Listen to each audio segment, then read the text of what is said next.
So I'm in East Palestine, Ohio. This is the site of that massive train derailment that happened last year, February 3rd, 2023, that released all those horrible chemicals. It polluted the streams, the ground with very toxic, cancer-causing chemicals.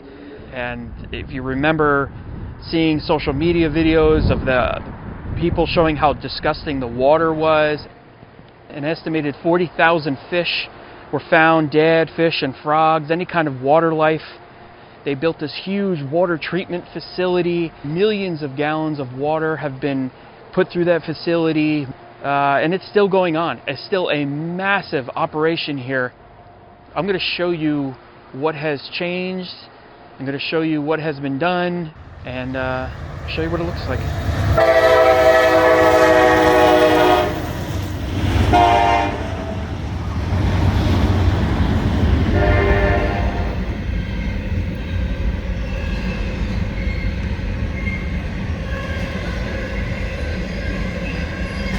So driving down these roads, it's obvious that there are definitely some empty homes. There's definitely houses for sale, although I don't know who is buying a house in this area right now. I think just people that just decided that they need to get out of here. And what other choice do you have besides put your house up for sale and hopefully somebody buys it down the road?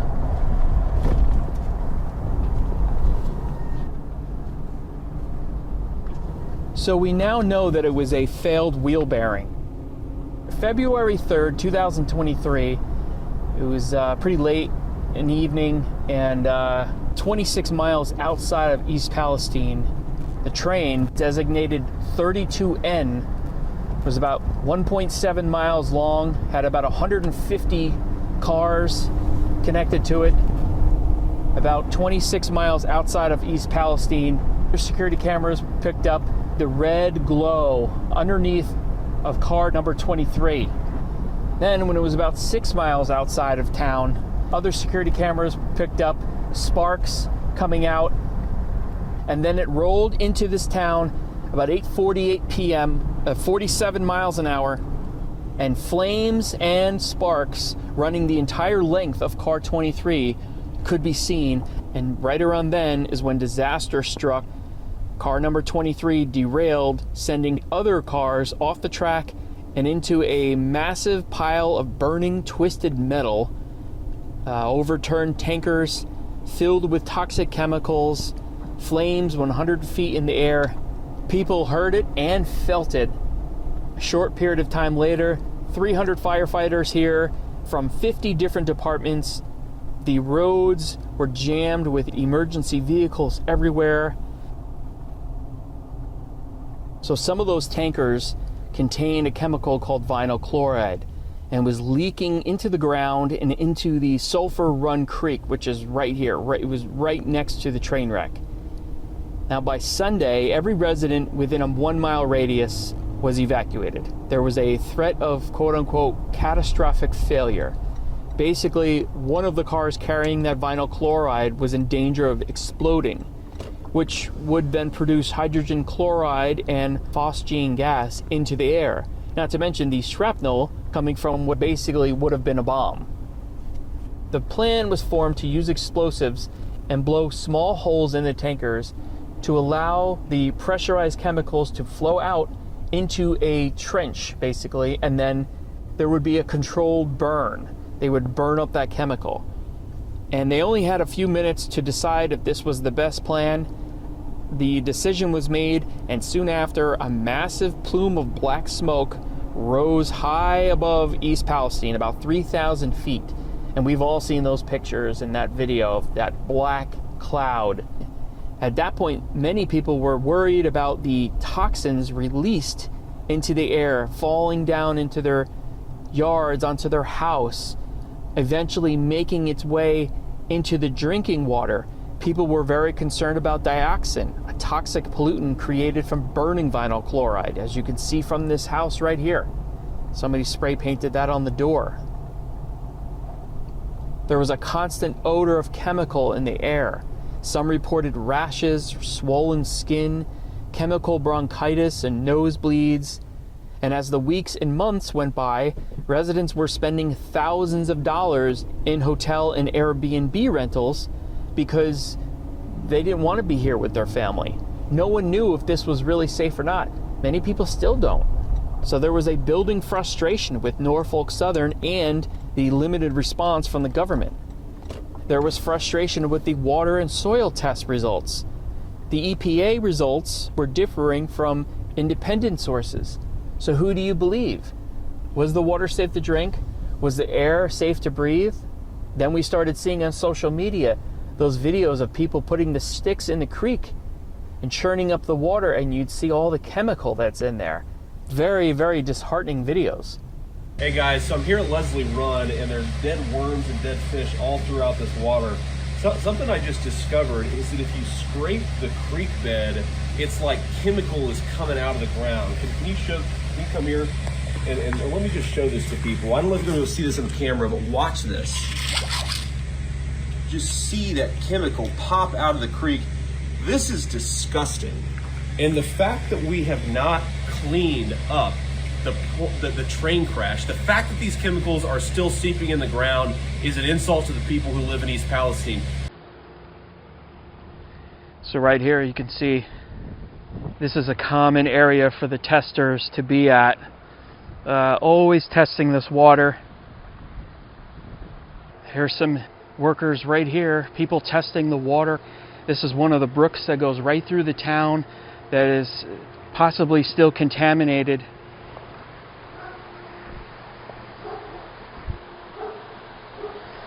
So even now, like I said, a year later, look.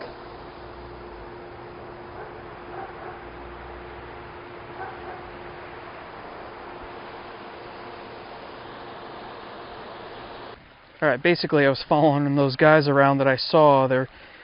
They work for a company where they're clearly just testing the water, and they just were in this area. So let's see what comes out of here without falling into the creek here.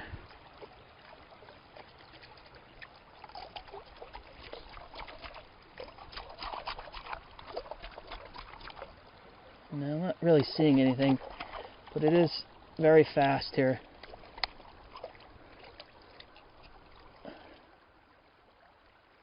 Now, trying a different spot here.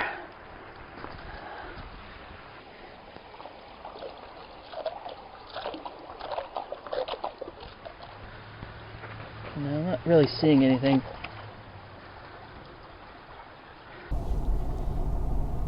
These people have been through so much, and it's been a long road, and there's still a long way to go.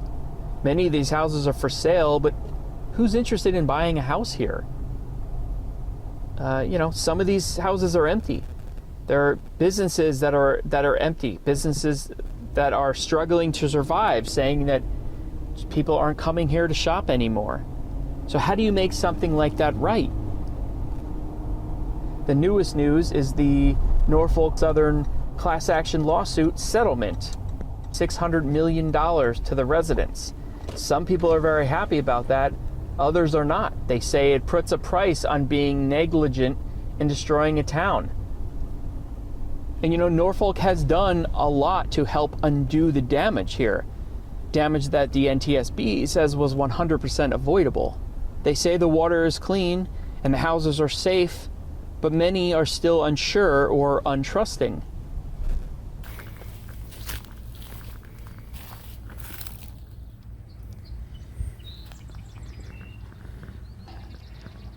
So since the accident, the EPA has been overseeing the cleanup process as well as the testing of the soils in the water.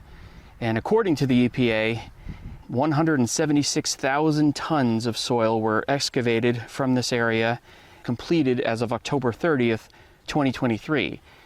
A temporary wastewater treatment facility was installed here, including 2 1 million gallon tanks, these giant blue tanks that can really be seen from all over town. They temporarily hold the wastewater that's collected from the site. There is an actual facility here where the water can be treated. It goes through these giant carbon filters. They're 23 feet high and 10 feet in diameter. And then it is scrubbed of any contaminants before it is retested, and it's taken off-site by truck.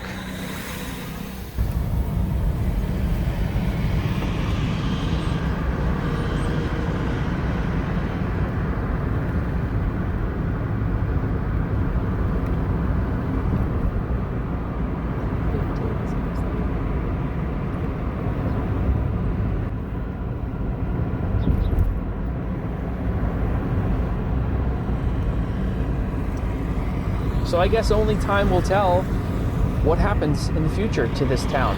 What happens when the residents are granted that money?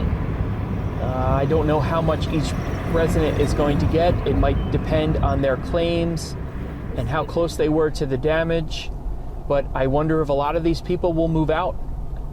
You know, and let me know what you think. Would you live here? Would you buy a house here? Would you drink this water? Would you feel comfortable with your kids playing here?